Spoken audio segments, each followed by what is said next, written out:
welcome everyone tonight to our webinar from Menschwork that we do every other month.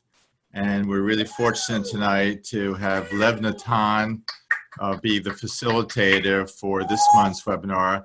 And I just said we have a minion, but we actually now have 12 people on, and my African gray parrot, who is chirping in the background, is really thrilled to be with us tonight as well. So the topic tonight, come here, he says. The topic tonight is Jewish men and white privilege. What could Mensches do? Now, how do we come up with these topics? So, you know, we ask men in our Menschwork, mensch.org, menschwork.org. You can look at our website. What's calling to them? And every other month we seem to get, you know, interesting topics. It just has to follow our mission and values. We have a little short introductory webinar video on how to qualify. So if you have a topic that you want to do, just look at that and send a little outline, and maybe one of the people on the call tonight has another topic will be on our every other month webinar.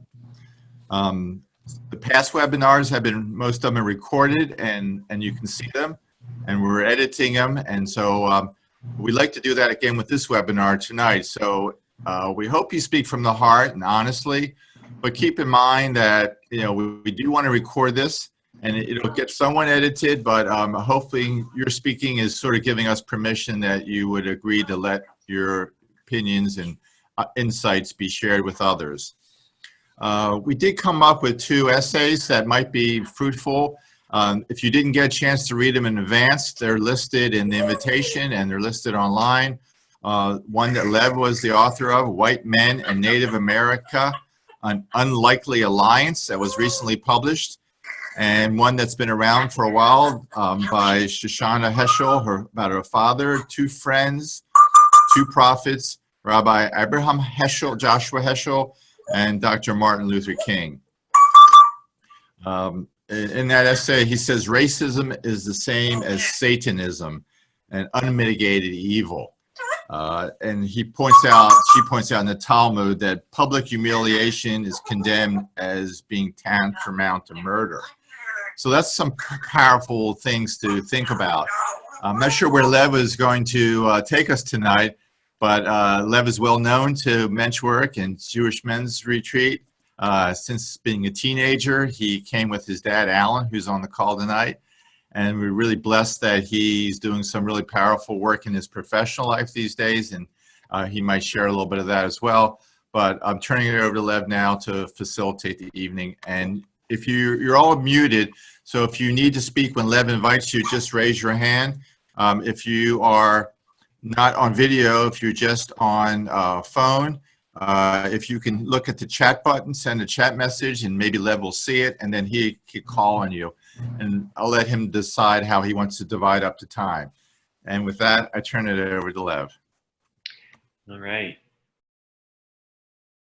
Well, thank you so much, Elliot. I really appreciate it. And thank you to Menschwork and the JMR, over 25 years now in the making. So this is a community that has maturity, you know, almost a generation of being in existence. So just wanted to say thank you.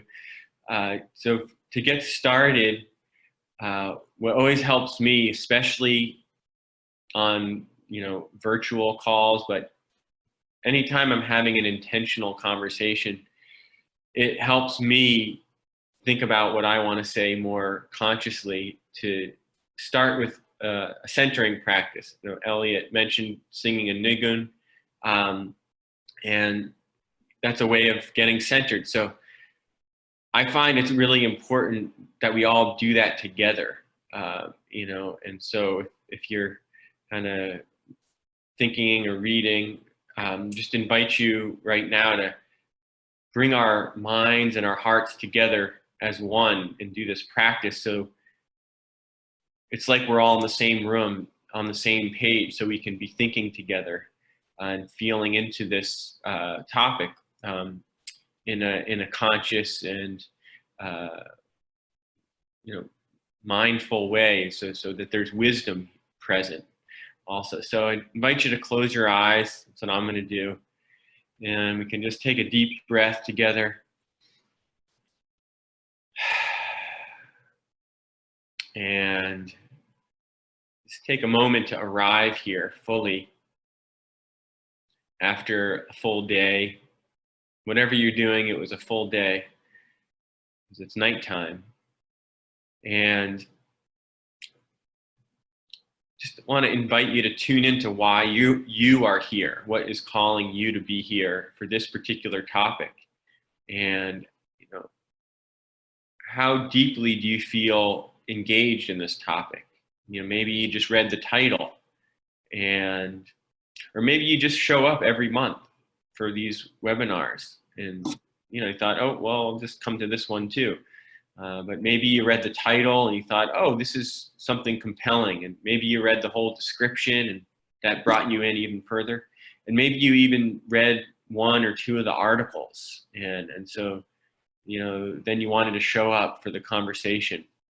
But whatever brought you here, and then you also have your own life experience that compels you to engage with this topic of white privilege.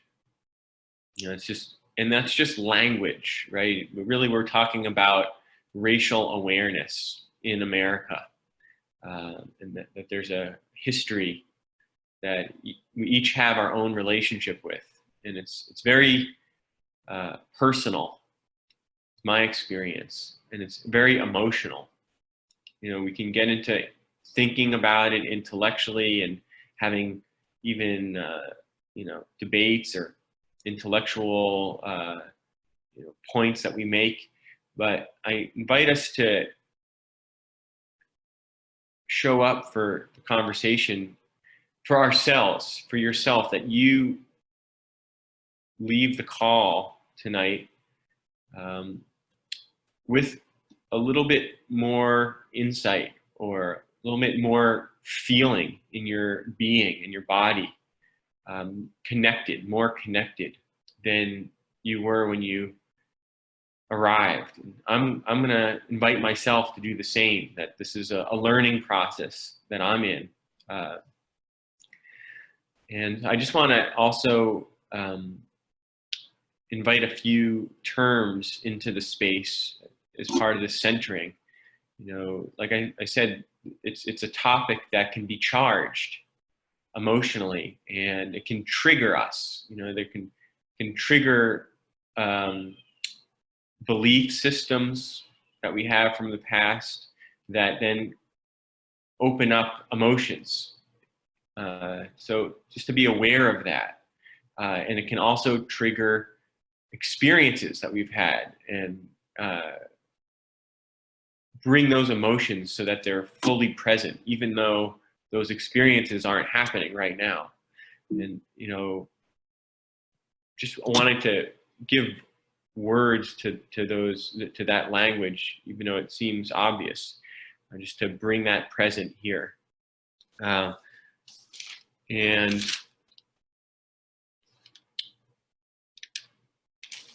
yeah, I think that's what I want to share, just to get centered here.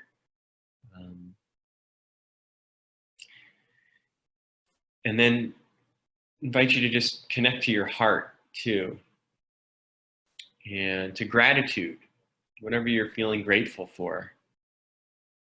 And I just want to share a little bit of gratitude for our ancestors, each one of our ancestors, and where they came from, their homelands, and the way of life that they had in their homeland, and everything that they had to do to live through the day, through the seasons, their customs and traditions and their community. And then I want to say thank you to the ancestors of this land here in North America. I've heard it called Turtle Island here.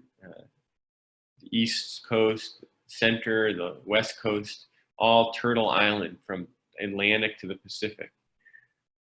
And I want to say thank you to all of the nations, the tribes that lived here before colonization, before white people were here. And the way that they lived and kept their traditions and took care of the land here in a good way, and did the best that they could. And then also all of the native people that are still alive today, all the nations and tribes that are still existing, functioning all around us, and that they've continued to keep their culture alive. So I want to say thank you for that. Enriches our American culture. So just invite you to think about other things that you're grateful for. And if we had more time, then I would love to go around and have everyone share your gratitude. We'll just have a moment of silence and just really share that gratitude into the silence, just in your thoughts.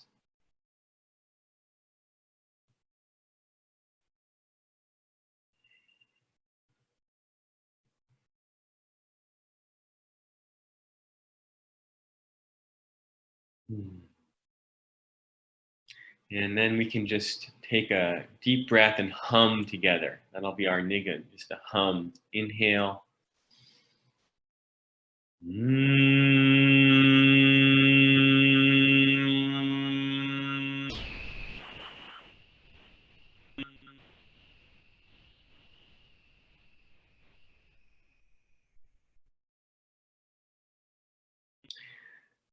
Okay. Now, if you want to, I like to rub my hands together after something like that until they're warm, and just wipe my face. Okay. Well, now I feel here with you. So I think the first thing, I did have some things I prepared to share, but then it just occurred to me before I got on the call that it makes sense to just ask, for a show of hands, that who did read the articles at all. All right. Okay, cool. So yeah, I would love to just, I don't want to put anyone on the spot, but, just seems like there's about 4 of you. If you want to just start by making any comments or asking any questions, or speaking about your responses to the articles, just so, there's some other voices in the room and that we're already, seeing where we could start.